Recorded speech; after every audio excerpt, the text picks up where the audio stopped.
जय हिंद मित्रांनो, आता या व्हिडिओच्या माध्यमातून आपण आतापर्यंत लघु उद्योगाच्या बाबतीमधल्या महत्त्वाच्या समित्या काय आहेत ते बघितलं. लघु उद्योग जो आहे ते एक्झॅक्टली काय असतं ते समजून घेतलं. आता MSME लघु उद्योगाला धरून बघा, MSMEची स्थापना करण्यात आली होती. आता MSMEच्या बाबतीमध्ये जो 2006ला कायदा तयार करण्यात आला MSMEचा, आणि हा कायदा अर्जुन सेन गुप्ता समितीच्या शिफारशीच्या आधारावरती करण्यात आला होता. आता MSME याच्या बाबतीमध्ये संपूर्ण डिटेल्स जे आहेत, त्याचबरोबर जी SIDBI बँक आहे, मुद्रा बँक आहे, त्यानंतर मुद्रा योजना काय आहे ते पण आपण समजून घेऊ. स्टँडअप काय आहे, ज्या सरकारच्या फ्लॅगशिप स्कीम आहेत ना, यांच्याविषयी पण थोडक्यात आढावा आपण या व्हिडिओच्या माध्यमातून घेणार आहोत. बघा, चला आपण चालू करूया. MSME म्हणजेच micro small medium enterprise. Micro small medium enterprise. Okay, आता याच्या बाबतीमध्ये आपण वन बाय वन एक मुद्दा समजून घेऊ. बघा, आता कृषी क्षेत्रानंतर सर्वात रोजगार देणारं क्षेत्र जे आहे ते कुठलं आहे तर मॅन्युफॅक्चरिंग सेक्टर आहे. बघा, मॅन्युफॅक्चरिंग. आता हे जे मॅन्युफॅक्चरिंग सेक्टर जो आहे, हा मॅन्युफॅक्चरिंग सेक्टर याच्यामध्ये प्रोडक्शन येते भरपूर, म्हणजे आपण द्वितीय क्षेत्र म्हणतो ते संपूर्ण द्वितीय क्षेत्र याच्यामध्ये येते. आणि द्वितीय क्षेत्रामध्ये पण त्याच्यामध्ये एक हायर लेवलला मीडियम आणि लोअर, तर त्याच्यामध्ये जे मायक्रो स्मॉल मीडियम जे आहे याच्यामध्ये रोजगार देण्याची क्षमता जास्त आहे, कारण रोजगार निर्मिती इथं जास्त होते. म्हणजेच MSME हे जे क्षेत्र आहे या क्षेत्रामध्ये रोजगार निर्मिती सगळ्यात जास्त होते. बघा, आता MSME देशातील बघा सूक्ष्म, मायक्रो म्हणजे सूक्ष्म, स्मॉल म्हणजे लघु आणि मीडियम म्हणजे मध्यम, यांची जर एकूण संख्या बघितली, उद्योगांची संख्या बघितली तर 633.8 लाख एवढी काय तर याची काय संख्या आहे. बघा, टोटली सांगण्यात आलेलं आहे. आणि या लघु उद्योगांच्या मार्फत जवळजवळ जे निर्यात केली जाते, म्हणजे जे एक्सपोर्ट केलं जातं ना, तो एक्सपोर्ट नियर अबाउट 8.72 लाख कोटीचा आहे. बघा, 8.72 लाख कोटी एवढा काय केलं जातं तर याच्यापासून जे वस्तू वगैरे तयार होत आहेत तर त्याची निर्यात केली जाते. बघा, आता याच्यामध्ये बघा सेवा क्षेत्राचा पण समावेश आहे. आपण बघितलं होतं सेवा क्षेत्र पण याच्यामध्ये येत आहेत, आणि सेवा क्षेत्राला याच्यामध्ये समाविष्ट करा असं आबिद हुसेन समिती जी होती 1995ची, त्या समितीच्या मार्फत शिफारस करण्यात आली होती. त्यानुसार याच्यामध्ये सेवा क्षेत्र पण येत आहे. बघा, आता याच्यामध्ये 31% काय आहे तर उत्पादन, 31% उत्पादन येत आहे. त्याचबरोबर 36% ट्रेडिंग म्हणजे व्यापार जो आहे हे व्यापार येत आहे. त्याचबरोबर 33% काय तर सर्व्हिस सेक्टर जो आहे हा सर्व्हिस सेक्टर पण याच्यामध्ये येत आहेत. बघा, आता हे जे MSME जे आहे ग्रामीण भागामध्ये 51% MSME काय केलेलं आहे तर MSMEचं क्षेत्र जे आहे हे कुठं ग्रामीण भागामध्ये 51% आहे ग्रामीण, आणि 49% जे आहे ते शहरी भागामध्ये आहे. बघा, शहरी भागामध्ये आहे. आता भारतामध्ये बघा, हा जो MSMEचा जो कायदा आहे हा कधीचा आहे तर 2006चा कायदा आहे. बघा, हा कायदा 2006चा आहे. ठीक आहे, म्हणजे आपण MSMEच्या बाबतीमध्ये इन्फॉर्मेशन बघितली, एक्झॅक्टली आकडेवारी काय आहे वगैरे वगैरे आपण समजून घेतलं. बघा, आता लघु उद्योगांना जे यंत्रांचा म्हणजे जे टेक्नॉलॉजी जे आहे, मशिनीचा जो पुरवठा करण्यासाठी बघा राष्ट्रीय लघु उद्योग महामंडळाची स्थापना करण्यात आली. बघा, राष्ट्रीय लघु उद्योग महामंडळ, या राष्ट्रीय लघु उद्योग महामंडळाची स्थापना 1955 साली करण्यात आली होती. आणि याचा मुख्य उद्देश काय होता तर लघु उद्योगांना यंत्रांचा पुरवठा करणे, यंत्र पुरवठा करणे हा काय होता तर याचा मुख्य उद्देश होता. बघा, आता ही जुन्या व्याख्येमधील हे काय तर डिटेल्स देण्यात आलेले आहेत. बघा, आता नवीन व्याख्या जी आहे लघु उद्योगाच्या बाबतीमध्ये नवीन व्याख्या काय करण्यात आली होती. बघा, याच्या अगोदर मशिनरीज असतील, त्याचबरोबर प्लांट्स, मोठे मोठे प्लांट्स असतील, तर त्याच्यामध्ये इन्व्हेस्टमेंट करणे ही जुनी व्याख्या होती. पण आता नवीन व्याख्येमध्ये काय करण्यात आलं तर इन्व्हेस्टमेंट आणि ॲन्युअल टर्नओव्हर या दोन निकषांना विचारात घेतलं. बघा, म्हणजेच नवीन व्याख्येच्या आधारावरती MSMEचे जे काही एक निकष तयार करण्यात आलेले आहेत ते किती गुंतवणूक झालेली आहे आणि त्याचबरोबर वार्षिकी किती टर्नओव्हर आहे या मुद्द्यांना विचारात घेण्यात आलेलं होतं. बघा, आता याच्यामध्ये जे काही म्हणजे जे मायक्रो लेवलला जे उद्योग आहेत त्याच्यामध्ये गुंतवणूक जी किती आहे तर 1 करोड रुपयाची गुंतवणूक जी आहे ते 1 करोड रुपयाची आणि 5 करोड रुपयाची काय असणार आहे तर याच्यामध्ये उलाढाल 5 करोड रुपयाची असणार आहे मायक्रोमध्ये. त्याचबरोबर स्मॉलमध्ये काय सांगण्यात आलं बघा, स्मॉलमध्ये किती तर 10 करोड रुपयाची इन्व्हेस्टमेंट 10 करोड रुपयाची इन्व्हेस्टमेंट आणि 50 करोड रुपये जे आहेत ना या 50 करोड रुपयाची उलाढाल. ठीक आहे. त्याच्यानंतर मध्यम म्हणजेच मीडियमच्या बाबतीमध्ये काय सांगितलं, मीडियममध्ये 50 करोड रुपयाची इन्व्हेस्टमेंट आणि 250 करोड रुपयाची काय असणार आहे तर उलाढाल. तर अशा प्रकारे काय करण्यात आलं होतं तर मायक्रो स्मॉल मीडियम एंटरप्राइज यांच्या ज्या व्याख्या आहेत या इन्व्हेस्टमेंटच्या आणि ॲन्युअल टर्नओव्हरच्या बाबतीमध्ये वस्तू आणि सेवा दोन्हींच्या बाबतीमध्ये एकत्रित समावेश करण्यात आला होता. बघा हा प्रश्न विचारला जाऊ शकतो. बघा मायक्रोची किती आहे 1 करोडची गुंतवणूक आहे, 5 करोडची उलाढाल आहे, स्मॉलची 10 कोटीची इन्व्हेस्टमेंट आहे, 50 कोटीची उलाढाल आहे, मीडियमची 50 कोटीची इन्व्हेस्टमेंट आहे आणि 250 कोटीची काय तर उलाढाल आहे. अशा प्रकारे इथं MSMEच्या बाबतीमध्ये डिटेल्स सांगण्यात आलेले आहे. आपण MSMEच्या डिटेल्स एकदम व्यवस्थित समजून घेतलेले आहेत. मायक्रो स्मॉल मीडियम एंटरप्राइज काय आहे, 2006चा कायदा आहे. या 2006च्या कायद्यासाठी कुठल्या समितीने शिफारस केली होती, अर्जुन सेन गुप्ता समितीच्या शिफारसी जे आहे ते एक्सेप्ट करण्यात आला होता. त्यानुसार हा MSMEचा ॲक्ट जो 2006चा आहे तो पारित करण्यात आला होता. आता या ॲक्टच्या आधारावरती बघा या ॲक्टच्या आधारावरती जे मायक्रो स्मॉल मीडियम छोट्या छोट्या ज्या कंपन्या आहेत त्या कंपन्यांच्यासाठी यंत्रपुरवठा करण्यासाठी 1955 रोजी राष्ट्रीय लघु उद्योग महामंडळाची स्थापना करण्यात आली. आणि त्याचबरोबर नवीन व्याख्या जी आहे 2019 नुसार याची व्याख्या काय करण्यात आली, मायक्रो लेवलला 1 करोड रुपयाची गुंतवणूक 5 करोड रुपयाची उलाढाल असेल, स्मॉल लेवलला 10 करोड रुपयाची इन्व्हेस्टमेंट असेल 50 कोटीची उलाढाल असेल आणि मीडियम लेवलला 50 कोटीची गुंतवणूक असेल आणि 250 कोटीची उलाढाल आहे. तर अशा प्रकारे काय करण्यात आलं तर इथं डिटेल्स देण्यात आलेल्या आहेत. आता थोडं पुढं जाऊ, हे पॉईंट्स जे आहे ते व्यवस्थित नोट डाऊन करून घ्या. आता SIDBI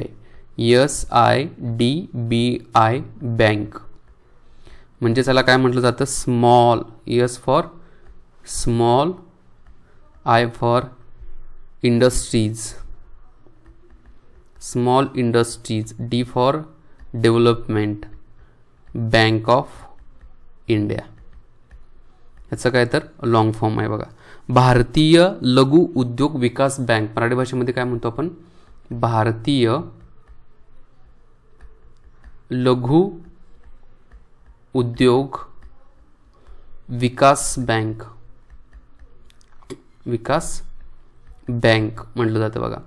एक मुद्दा, आता MSMEला वित्त पुरवठा करणे त्याच्यासाठी काय केलेलं आहे तर याची स्थापना करण्यात आलेली आहे बघा. MSME मायक्रो स्मॉल मीडियम एंटरप्राइजला काय करायचं आहे तर वित्त पुरवठा करायचा आहे, वित्त पुरवठा करण्यासाठी याची स्थापना करण्यात आलेली आहे बघा. कधीची स्थापना आहे, 2 एप्रिल 1990 ची स्थापना आहे बघा. याचं जे मुख्यालय जे आहे, हेडक्वार्टर जे आहे ते कुठं आहे तर लखनौला आहे बघा. लखनौला याचं काय तर मुख्यालय आहे आणि ही बँक सरकारच्या वित्तीय सेवा विभागाच्या अंतर्गत आहे बघा.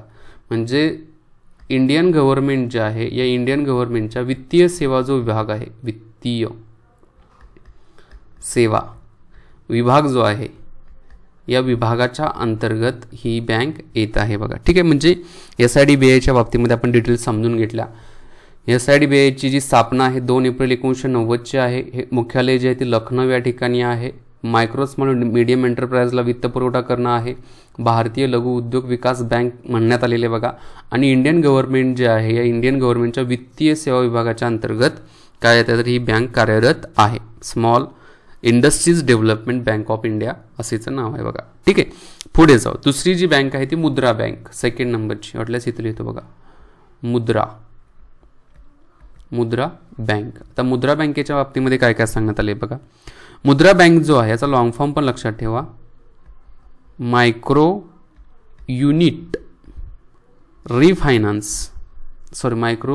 Development and refinance agency. ठीक आहे, तर ही मुद्रा बँकेच्या बाबतीमध्ये सांगण्यात आलेली आहे. 2015-16चा जो अर्थसंकल्प मांडण्यात आला, या 2015-16च्या अर्थसंकल्पामध्ये या मुद्रा बँकेची घोषणा करण्यात आली होती बघा. जो कंपनी ॲक्ट जो आहे, कंपनी ॲक्ट कधीचा 2013चा, याच्यामध्ये याचा समावेश करण्यात आलेला आहे. आणि नॉन बँकिंग फायनान्शियल इन्स्टिट्यूट जे आहे, non banking financial company NBFC याच्या अंतर्गत येत आहे बघा, की जो रिझर्व्ह बँक ऑफ इंडियाचा कायदा 1934 आहे याच्या अंतर्गत येत आहे बघा. याची ॲक्च्युली सुरुवात जी होती मुद्रा बँकेची ती 8 एप्रिलला झाली होती. 8 एप्रिल 2015ला याची सुरुवात करण्यात आलेली होती बघा.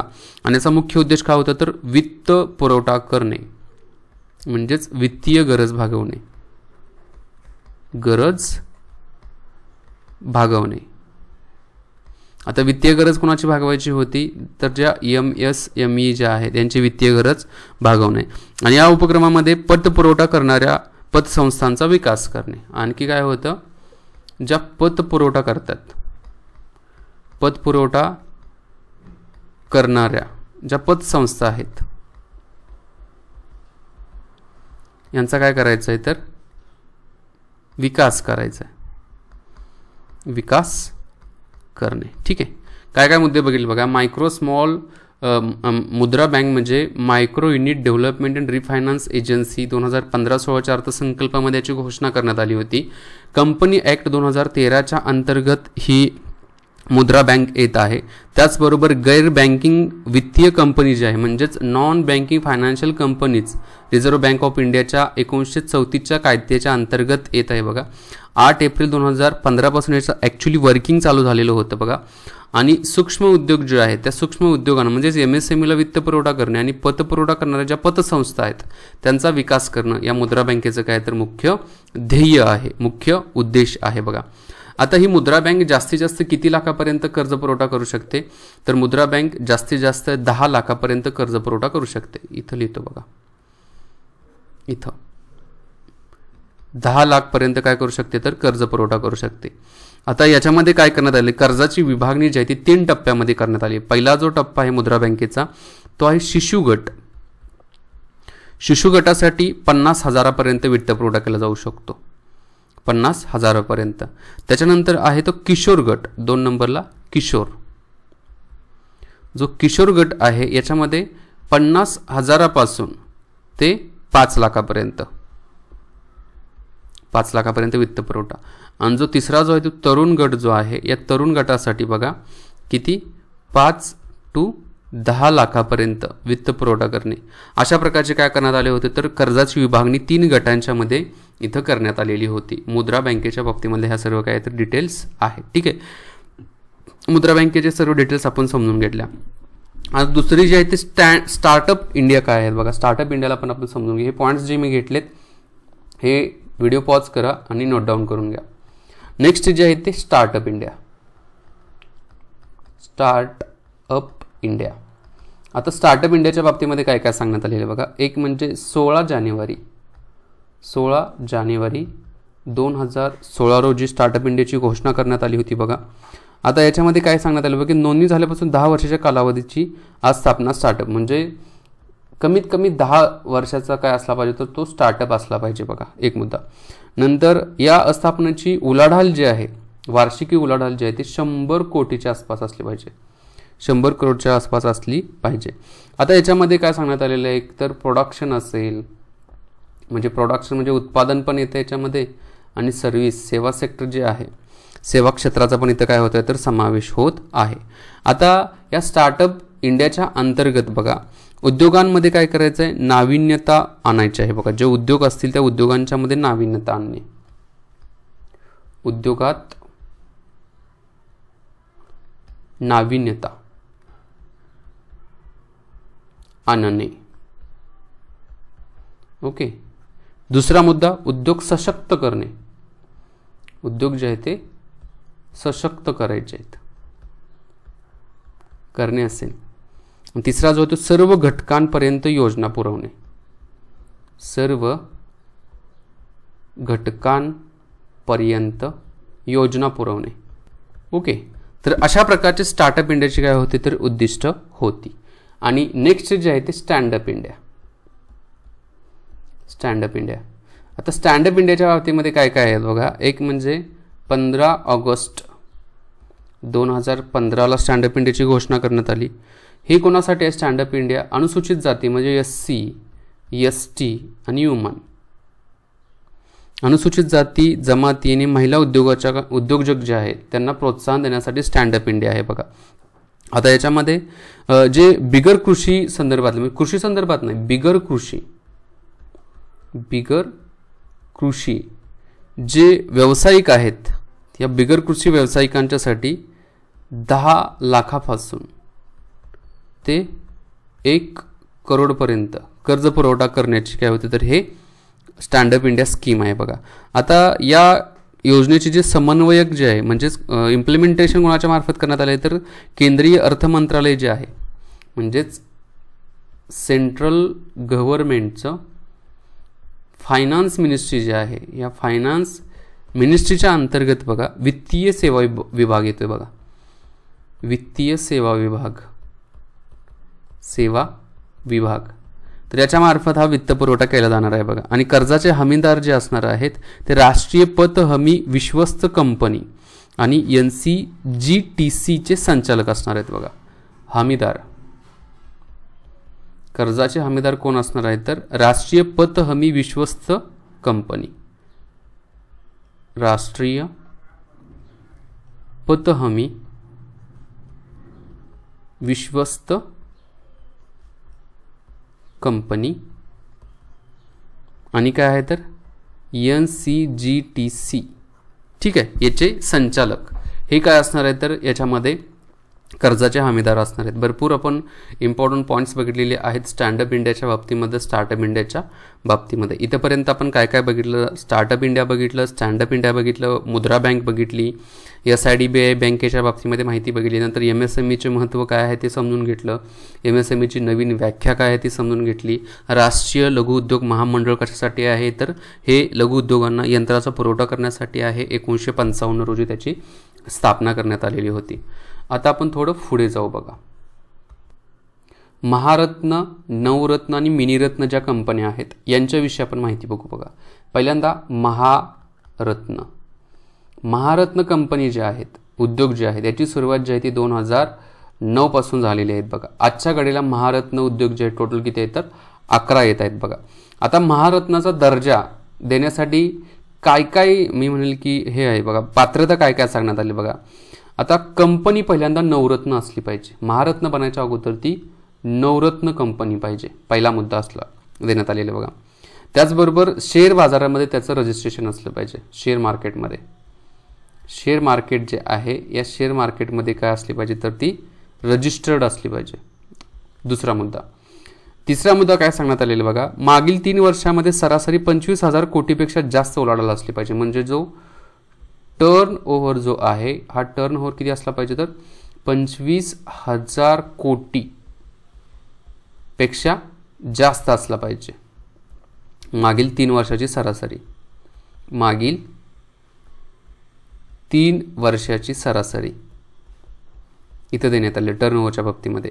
आणि मागील 3 वर्षामध्ये जो प्रॉफिट आहे, नेट प्रॉफिट बरं का, नेट प्रॉफिट जो आहे तो किती असला पाहिजे तर 5,000 कोटीचा प्रॉफिट असला पाहिजे, नफा असला पाहिजे. मागील 3 वर्षामधील नफ्याची जी सरासरी आहे ती 5,000 कोटीची असली पाहिजे. आणि कंपनीचा विदेशी व्यापारात सहभाग असावा. 5th नंबरला काय सांगितलं तर जी कंपनी आहे या कंपनीचा विदेशी व्यापार जो आहे, विदेशी व्यापारात सहभाग असावा. हे पण मुद्दा इथं क्लिअर सांगण्यात आलेला आहे बघा. ठीक आहे, आपण काय काय बघितलं. महारत्न कंपनी जी आहे 2009 पासून सुरुवात झालेली आहे. आजच्या वेळेला एकूण 11 महारत्न कंपन्या, थोडा चेंज होतात, वर खाली होतात बरं का. नवरत्न कंपनी अगोदर असणं गरजेचं आहे. शेअर मार्केटमध्ये रजिस्टर असली पाहिजेत. टर्न ओव्हर जो आहे तो मागच्या 3 वर्षाची सरासरी 25,000 कोटीपेक्षा जास्त असली पाहिजे. जो प्रॉफिट आहे, नेट प्रॉफिट, तो 5,000 कोटीपेक्षा मागच्या 3 वर्षामधला असला पाहिजे आणि 3 वर्षाच्या सरासरीचा असला पाहिजे. आणि कंपनी विदेशात व्यापारामध्ये काय असला पाहिजे तर सहभाग असला पाहिजे. अशा प्रकारे महारत्नच्या बाबतीमध्ये हे सांगण्यात आलेलं आहे बघा. आता नवरत्नच्या बाबतीमध्ये काय काय सांगण्यात आलेलं बघा. नवरत्न कंपनी जी आहे ही महारत्न झाली. हे पॉईंट्स नोट डाऊन करून घ्या, प्रश्न विचारलेला आहे याच्यावरती. सेकंड नंबरला जे येते नवरत्न कंपनी. आता नवरत्न कंपनीच्या बाबतीमध्ये काय काय मुद्दे येतात बघा. एक, नवरत्नाचा दर्जा देण्यासाठी 3 वर्षात सर्वोत्तम काय असला पाहिजे, मिनिरत्नचा दर्जा असला पाहिजे. 3 वर्षात सर्वोत्तम मिनिरत्न दर्जा असला पाहिजे. ओके, पहिला मुद्दा पात्रता सांगतोय. त्याची सुरुवात कधीपासून झाली ती पण सांगतो. 1997 पासून नवरत्नाची सुरुवात झालेली आहे. आजच्या घडीला एकूण 14 उद्योग जे आहेत ते काय तर नवरत्नाच्या कॅटेगरीमध्ये येतात. मागील 3 वर्षामध्ये काय असलं पाहिजे तर सर्वोत्तम दर्जा असला पाहिजे मिनिरत्नचा, क्लास फर्स्ट दर्जा म्हणण्यात आलेला बघा. त्याचबरोबर कंपनी वर्ग दर्जा असणे व अनुसूचीमध्ये सूचीकृत म्हणजेच शेअर मार्केटमध्ये रजिस्टर असणं काय तर गरजेचं आहे असं सांगण्यात आलेलं आहे बघा. आणि मागील 3 वर्षामध्ये कंपनीचा स्कोर जो आहे तो 100 पैकी किती असला पाहिजे तर 60 असला पाहिजे. 100 पैकी 60 स्कोर असणं काय तर गरजेचा आहे. ठीक आहे, आता 60 स्कोर जो आहे, 60 हा स्कोर जो आहे ह्याच्यासाठी एकूण 6 काय करण्यात आले तर मुद्दे देण्यात आले आहेत बघा. मी जस्ट 6 मुद्दे सांगतो. एक म्हणजे कंपनीचा जो निव्वळ नफा जो आहे त्याच्यासाठी 25 मार्क गुण देण्यात आलेले आहेत बघा. 6 गुण म्हणेल मी. 25 गुण निव्वळ नफा संदर्भात आहे. नंतर आंतरक्षेत्रीय कामगिरीसाठी 20 गुण दिले जातात बघा. नंतर प्रतिमानशी खर्चाचे उत्पादन, खर्चाची गुणोत्तर म्हणजे प्रत्येक माणसाचा खर्च आणि त्याचं उत्पादनाशी असणारं गुणोत्तर त्याच्या संदर्भात 15 गुण दिले जातात बघा. नंतर ढोबळ नफ्याचे भांडवलाचे प्रमाण जे आहे ते 15 गुण इथं देण्यात आलेले आहेत. त्याचबरोबर ढोबळ नफ्याचे एकूण उलाढाल जी झालेली आहे, भांडवल म्हणजे भांडवल असेल ते, आणि एकूण टर्नओव्हर जो आहे त्याचं गुणोत्तर त्याच्यासाठी 15 देण्यात आलेले. आणि शेअर जो आहे या प्रति शेअरसाठी 10 गुण. अशा प्रकारे 100 पैकी कमीत कमी 60 गुण भेटलेली असलेली कंपनी जी आहे, उद्योग जो आहे त्याला काय केलं जातं तर नवरत्नमध्ये कॅटेगराईज केलं जातं बघा. ठीक आहे. आणि तिसरा जो प्रकार आहे तो आहे मिनिरत्न. मिनिरत्नची पण सुरुवात 1997 पासून झाली होती. आजच्या वेळेला एकूण 74 मिनिरत्न कंपन्या आहेत बघा. मिनिरत्नमध्ये 2 दर्जा एक आहे बघा. मिनिरत्न, मिनी शॉर्ट फॉर्ममध्ये लिहितो बघा, मिनी दर्जा फर्स्ट आणि मिनी दर्जा सेकंड असं देण्यात आले बघा. आता मिनी दर्जा फर्स्ट जो आहे याच्यामध्ये मागील 3 वर्षामध्ये सतत कंपनीचा प्रॉफिट असला पाहिजे, आणि मागील 3 वर्षामध्ये एकूण कंपनीला 30 कोटीचा काय असला पाहिजे सरासरी हे झाला पाहिजे, फायदा झाला पाहिजे, म्हणजेच प्रॉफिट झाला पाहिजे बघा. ठीक आहे, 30 कोटीचा प्रॉफिट असला पाहिजे. ओके, निव्वळ नफा म्हणण्यात आलेला आहे. नंतर मिनिरत्न सेकंड जे आहे याच्यामध्ये मागील 3 वर्षामध्ये जस्ट नफा पाहिजे.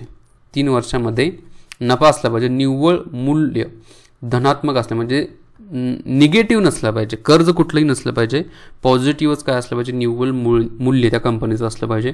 अशा प्रकारे काय आहे तर मिनिरत्न, नवरत्न आणि महारत्न कंपन्यांच्या बाबतीमध्ये इथं डिटेल इन्फॉर्मेशन देण्यात आलेली आहे.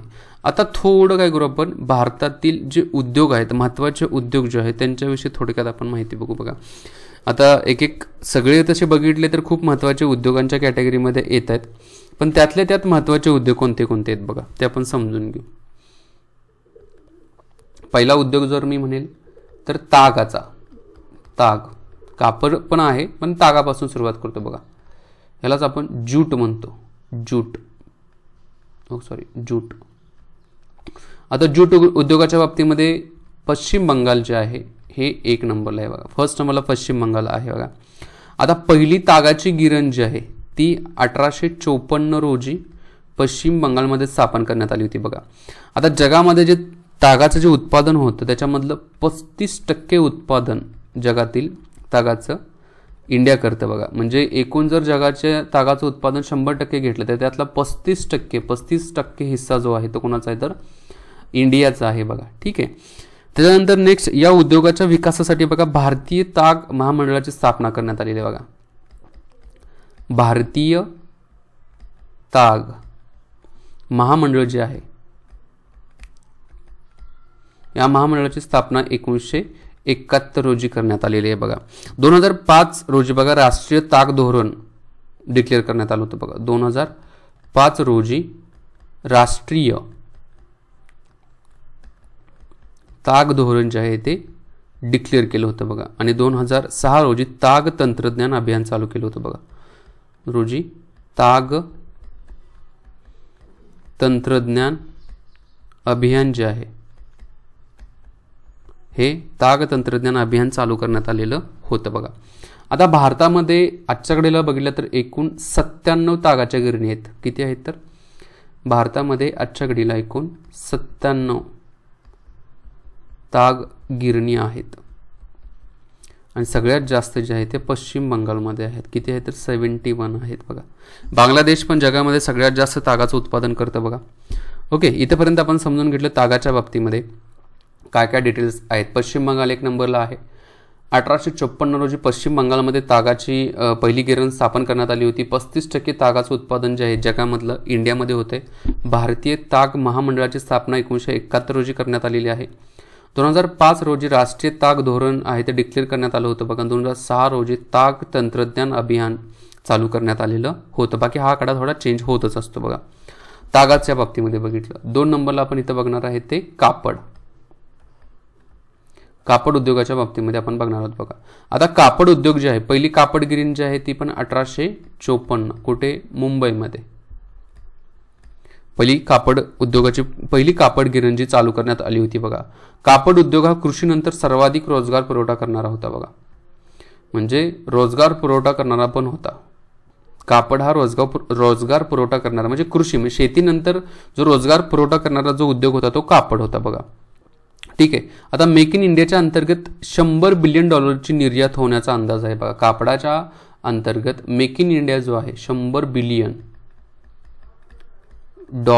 इथं लिहितो डॉलर US डॉलर एवढी काय तर कापडाची काय केली जाणार तर निर्यात केली जाणार आहे असं मेक इन इंडियामध्ये ठरवण्यात आलेलं आहे बघा. मेक इन इंडिया ह्याच्यामध्ये टार्गेट ठरवण्यात आलेलं आहे. ठीक आहे. बऱ्यापैकी आपण कापडाच्या बाबतीमध्ये देशात पहिले वस्त्र पार्क जे आहे तमिळनाडू राज्यामध्ये तयार कापडाच्या निर्यात वृद्धीसाठी करण्यात आलं होतं बघा. म्हणजे तमिळनाडूमध्ये फर्स्ट काय करण्यात आलं होतं तर वस्त्र पार्क जे आहे ते तमिळनाडूमध्ये चालू करण्यात आलं होतं बघा. नंतर वस्त्र उद्योगामध्ये पायाभूत सुविधांचा विकास करण्यासाठी जुलै 2005 रोजी एकीकृत वस्त्र उद्योग पार्कची स्थापना करण्यात आली. जुलै 2005 रोजी एकीकृत वस्त्र उद्योग पार्कची स्थापना करण्यात आली होती बघा. ठीक आहे. ओके, कापडाच्या बाबतीमध्ये आपण ह्या डिटेल्स सगळ्या बघितलेल्या आहेत. नंतर आपण 3rd नंबरला बघणार आहोत तो सिमेंटच्या बाबतीमध्ये जगात चीन नंतर भारत 2nd नंबरला आहे. सिमेंटच्या बाबतीमध्ये इंडिया 1 नंबरला कोण आहे तर चायना आहे बघा. भारताचा पहिला मोठा सिमेंट कारखाना 1914 मध्ये पोरबंदरमध्ये चालू करण्यात आला होता. 1914 मध्ये पोरबंदर कुठं आहे हे गुजरात या ठिकाणी पहिला सिमेंटचा कारखाना चालू करण्यात आलेला होता बघा. ठीक आहे. नंतर 1991 मध्ये सिमेंट उद्योगाला लायसन मुक्त करण्यात आलं बघा. 1991ला जे बघा LPG रिफॉर्म झालं ना लायसन जे होतं लायसन्स मुक्त करण्यात आलं सिमेंटला. ओके. त्याच्यानंतर जवळपास 2 लाख रोजगार जो आहे या सिमेंटच्या कारखान्यांच्या मार्फत काय केला जातो तर पुरवला जातो. सिमेंटच्या बाबतीमध्ये आपण समजून घेतलं. नंतर 4th नंबरला आपण बघणार आहोत साखर उद्योग. आता साखर उद्योग जो आहे कृषी उत्पादनानंतर दुसऱ्या क्रमांकाचा काय तर रोजगार देणार आहे. कृषी उद्योगानंतर पहिल्या क्रमांकाचा कुठला होता कापड उद्योग रोजगार देणारा. त्याच्यानंतर दुसऱ्या क्रमांकाचा जो आहे तो साखर उद्योग आहे रोजगाराच्या बाबतीमध्ये. जगामध्ये एकूण साखर उत्पादित होते त्याच्यापैकी 18.7% साखर जी आहे ती भारताच्या मार्फत उत्पादित केली जाते. ब्राझीलमध्ये साखरेचं उत्पादन खूप जास्त होतं. महाराष्ट्रात पहिला साखर कारखाना जो आहे तो 1920 मध्ये बघा अहमदनगरमध्ये चालू करण्यात आला होता. अहमदनगरमध्ये. ओके. 1920 मध्ये पहिला साखर कारखाना बेलापूर या ठिकाणी बघा. ओके. आता लोणी प्रवरानगरचा जो 1950चा म्हणजे 1950 मध्ये पहिला सहकारी साखर कारखाना कुठं, लोणी, प्रवरा नगर या ठिकाणी सहकारी साखर कारखाना चालू करण्यात आला होता बघा. ठीक आहे, म्हणजे हे 3 पॉईंट्स इम्पॉर्टन्स मी घेतलेले आहेत बघा. नंतर नेक्स्ट जे आहे खत उद्योगाच्या बाबतीमध्ये, 5वा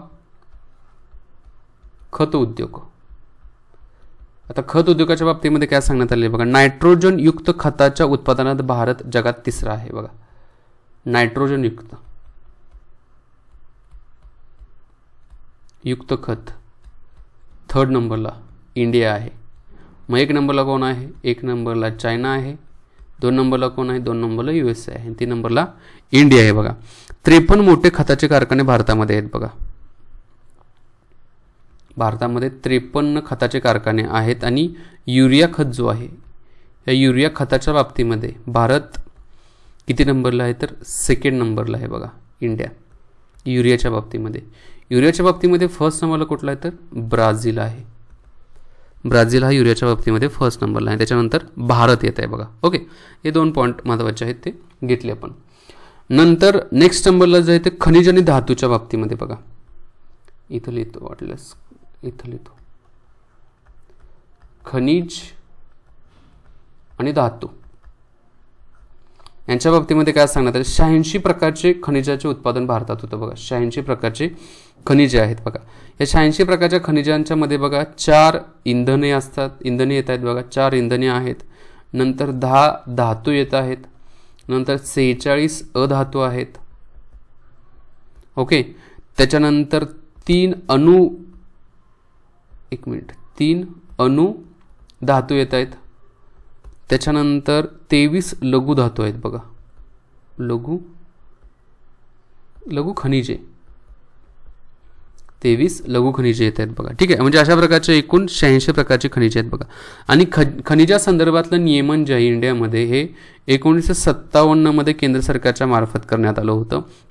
आणि याच्यामध्ये 2016 मध्ये काय करण्यात आला, थोडा बदल करण्यात आला आणि खनिज विकास नियमन अधिनियम 2015 करण्यात आला होता.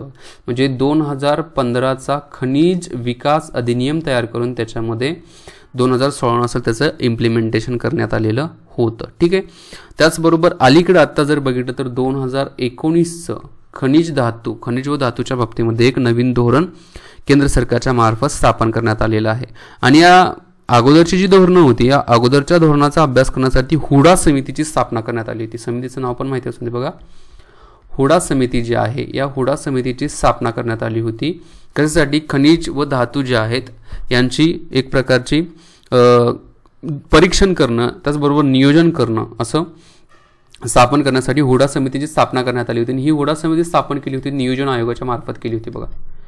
नियोजन आयोग जो आहे या नियोजन आयोगाच्या मार्फत हुडा समितीची स्थापना करण्यात आलेली होती. ठीक आहे मित्रांनो, तर अशा प्रकारचे काय आहे तरी खनिज व धातूच्या बाबतीमध्ये आहे. इथं हा चॅप्टर एकदम व्यवस्थित संपलेला आहे आणि एकदम डिटेलमध्ये हा चॅप्टर घेतलेला आहे. खूप महत्त्वाचे पॉईंट्स मी कव्हर केलेले आहेत. सगळे पॉईंट्स व्यवस्थित नोट डाऊन करून घ्या. पूर्व परीक्षा, मुख्य परीक्षा यांच्यासाठी हे मुद्दे खूप इम्पॉर्टंट आहेत. मी इथं थांबतो. जय हिंद मित्रांनो.